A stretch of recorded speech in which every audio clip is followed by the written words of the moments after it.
Joia, turma, tudo bom? Sejam bem-vindos a mais um bloco, tá? Então nós estávamos falando a respeito das produções, né? A classificação, os tipos de biomassa. E agora a gente vai falar um pouquinho aqui, né, dos biofluidos, tá? Que são os bioóleos extraídos das plantas oleaginosas, né?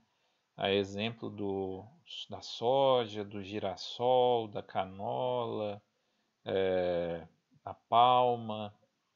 Então, todas essas plantas que são classificadas como oleaginosas, elas possuem uma concentração de óleo, né, e consequentemente de energia muito interessante, muito grande, né?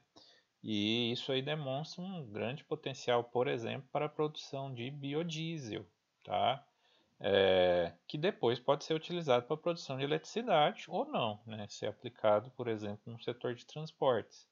Então a gente não pode se esquecer dos biofluidos a partir das oleaginosas. Bom, pessoal, depois que a gente falou das matérias-primas, né, que dão origem, né, à biomassa, né, os diferentes tipos, agora a gente vai falar um pouquinho a respeito dos processos, né, para a conversão ou para o beneficiamento, aproveitamento dessa biomassa para outras fontes de energia, né? Dentre os processos utilizados, o principal deles, pessoal, é a combustão, né, e sua utilização através de caldeiras, tá? Então, no caso da combustão, basicamente, o que que nós vamos ter aqui? Uma reação química, né, exotérmica, né, onde você vai ter ali, basicamente, uma matéria orgânica, que é combustível, um comburente, né, que é o nosso oxigênio, e a junção disso, a partir da queima, você vai ter produção, no caso da reação exotérmica, né, o calor que a gente tanto quer, mais a produção dos subprodutos, né, dióxido de carbono, água, né, só que não é a água pura, né, mas uma mistura e alguns óxidos, né, que aí já são um pouquinho preocupantes, tá? Aqui, só para destacar para vocês, né, o poder calorífico de alguns tipos de biomassas, de materiais lenhosos e não lenhosos, tá? Igual lenha, resíduos de serração, resíduos florestais, cascas de arroz. Então você pega a lenha, né, a casca de arroz tem um potencial calorífico fantástico. Aqui só destacando o balanço de massa, né? Então você vai ter ali entrando, né, na entrada ali da sua fornalha ali, né, ou do seu, da sua câmara, né, onde ocorre a combustão, né, o ar e a mistura, né, ar e biomassa, ali dentro ocorrendo a combustão, né, e outras reações químicas, né, você vai liberar energia, geralmente na forma de calor. Mas aí você também vai ter outros subprodutos, né? Algumas cinzas e materiais inertes, que são preocupantes, você precisa dar uma destinação correta. E outros materiais, né? Os CO2, N2, oxigênios, NOx, né? Os sulfetos, né? Ácidos clorídricos, dentre outros. Então você tem essas preocupações. Aqui só ilustrando, né, essa queima, né? Então essa queima ela varia muito da forma como ela é realizada. Então você tem aqui a partícula original, onde com a variação de poucos graus você vai ter simplesmente a evaporação da água. Uma temperatura um pouquinho superior você já consegue fazer processos de pirólise.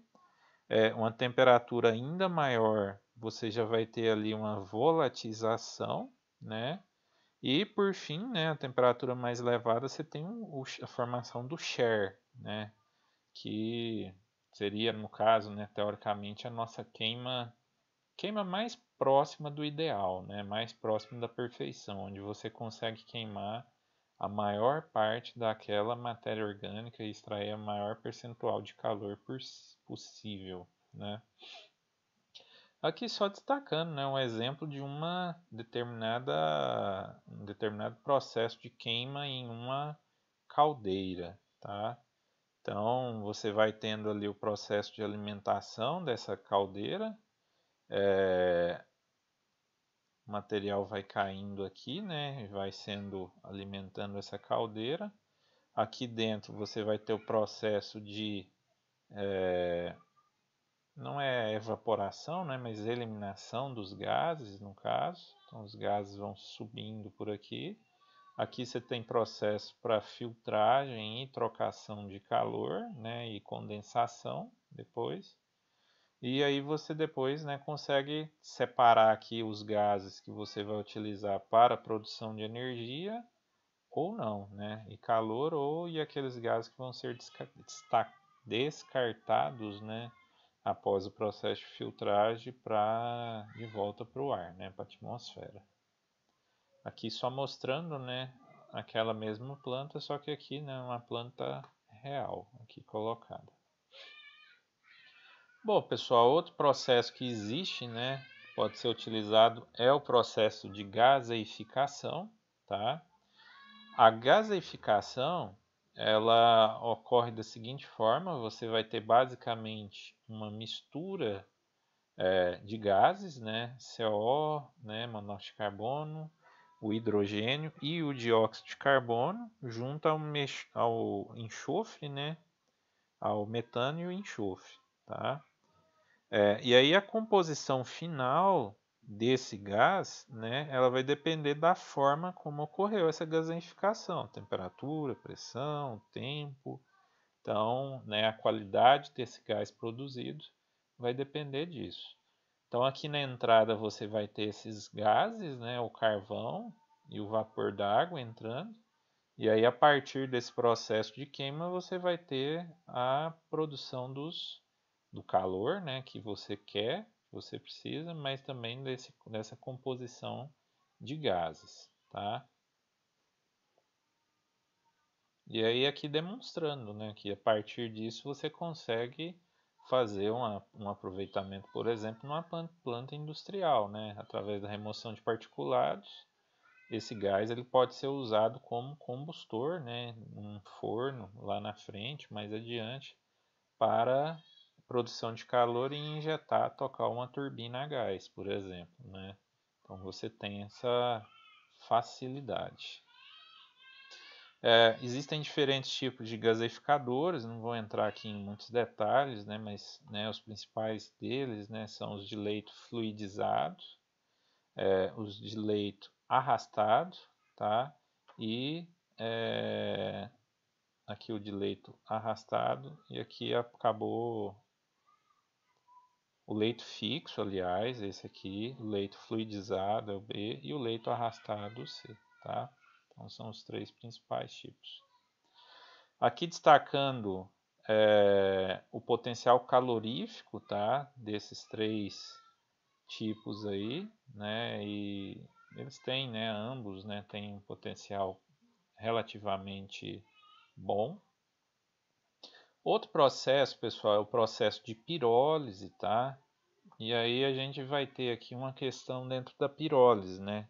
A pirólise, ela é um processo onde a matéria orgânica ela vai ser decomposta, né, após ser submetida a condições de alta temperatura, né, porém na ausência de oxigênio, tá? E aí, é, dentro dessa questão aqui, né, de falta de oxigênio, você vai conseguir fazer um processo de forma tal que vários subprocessos vão ocorrendo na sequência, tá?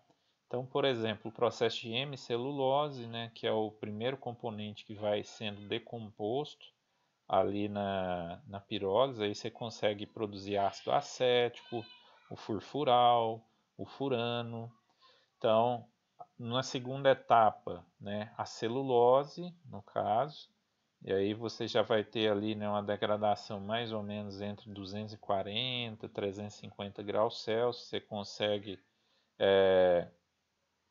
por exemplo, né, produzir ali formaldeídos, né, hidroxiacetaldeídos, acetol, né, e outros, né, outros químicos aí interessantes, né, a lignina também. E também, né, você vai ter a produção de alguns fenóis, tá?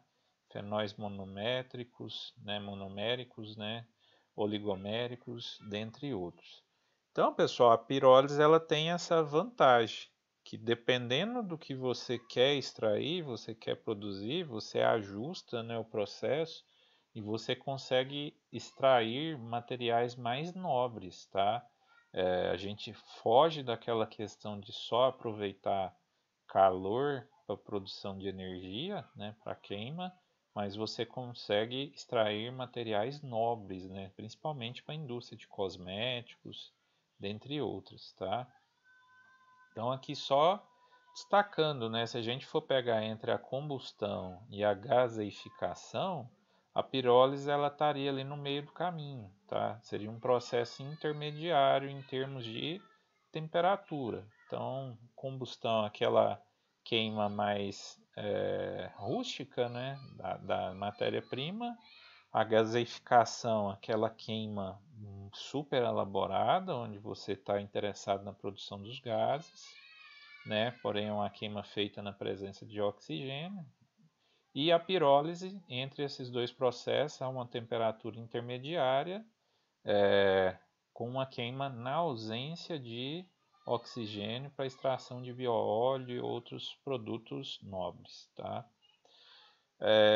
Bom, existem diferentes tipos de pirólise, diferentes técnicas e processos de pirólise, tá? Não vou detalhar aqui, mas basicamente as diferenças estão relacionadas ao tempo de residência, às temperaturas do processo e ao produto que você quer obter, tá? Então vai desde a carbonização para obter o carvão vegetal até a hidropirólise, por exemplo, para obter o bioóleo e outros produtos químicos nobres. Então, e aí naturalmente o processo varia muito, tá? Isso aqui é um exemplo de uma planta básica de pirólise rápida. Então você tem um ciclo de alimentação, o reator aqui no caso é de leite fluidizado, mas podia ser de outro tipo, um ciclone aqui, né, para fazer a parte de separação. O 4 aqui, né, um reservatório de carvão, né, o subproduto que vai caindo da pirólise, você vai tendo aqui, vai sendo separado. O 5, o separador do bioóleo em si, né, que seria aquela torre de separação do bioóleo. E aí, por fim, uma câmara de combustão final aqui, né? Então, um processo bastante, se a gente for analisar, bastante eficiente, né, desse ponto de vista. Aqui a características de alguns tipos de materiais a serem utilizados para pirólise. Então, você tem diferentes tipos de biomassas que podem ser utilizadas para pirólise. E aí você, naturalmente, você vai ter voláteis diferentes, né, rendimentos diferentes entre esses voláteis e o carvão que sobra. As temperaturas envolvidas também são um pouco diferenciadas, né? Então, cada planta de pirólise ela precisa ser devidamente ajustada, calibrada, a depender do material da biomassa que você está utilizando, tá? Aqui fazendo uma comparação dos três principais tipos, né, que é a carbonização, a pirólise lenta e a pirólise rápida, mostrando aqui algumas características, né, dos efeitos que ocorrem. Então, a pirólise rápida, você vai ter, por exemplo, a característica aqui de produção, né, com teor de umidade muito baixo no caso da pirólise rápida, enquanto na pirólise lenta você já tem uma produção de umidade, né, teor de umidade um pouco maior. Aqui os poderes caloríficos, né? Então você tem poderes caloríficos maiores aqui no caso da pirólise rápida, quando comparado com a pirólise lenta e a carbonização. E também, né, as condições em que elas são realizadas, né? Então, carbonização a temperatura mais baixa, pirólise lenta a temperatura intermediária e a pirólise rápida em temperaturas mais elevadas. Acaba se tornando processos um pouco mais complexos e caros, né? E também a capacidade de processamento, né? Embora a pirólise rápida seja um processo bem mais avançado, você consegue processar muito pouco material durante um intervalo de hora. Tá? Então você vai produzir ali em torno de 0,1 toneladas por hora, enquanto numa carbonização, por exemplo, você produz, né, aqui 50 vezes mais. Né? Então você tem também essas condições aí que precisam ser consideradas. Tá? Pessoal, obrigado pela participação de vocês. Eu aguardo vocês no próximo bloco. Até lá.